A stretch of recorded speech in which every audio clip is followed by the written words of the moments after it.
পড়ছি কবি সুকুমার রায়ের রচিত কবিতা জীবনের হিসাব। বিদ্যে বোঝায় বাবু মশাই চড়ি শখের বুটে।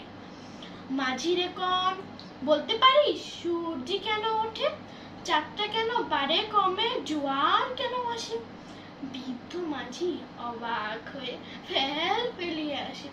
বাবু বলেন সারা জনম মন্দিরে তুই খাটি, জ্ঞান বিনা তোর জীবনটা যে চারি আনাই মাটি।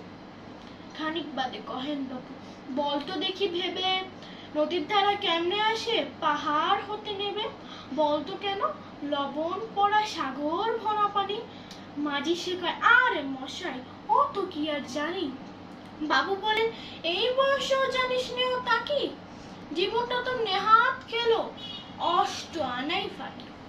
আবার ভেবে কহেন বাবু বলতো রে বুড়ো কেন এমন নীল দেখা যায় আকাশের ওই চূড়ো? বলতো দেখি সূর্য চাঁদের গ্রহণ লাগে কেন? বৃদ্ধ বলে আমায় কেন লজ্জা দিচ্ছেন হেন? বাবু বলেন বলবো কি আর বলবো তোরে কিতা, দেখছি এখন জীবনটা তোর বারো আনার পিতা। খানিক বাদে ঝড় উঠেছে ঢেউ উঠেছে ফুলে, বাবু দেখেন নৌকাখানি ডুবলো বুঝি দোলে। মাঝিরে কন এ কি আপদ ওরে ও ভাই মাঝি, ডুবলো নাকি নৌকা এবার মরবো নাকি আছি?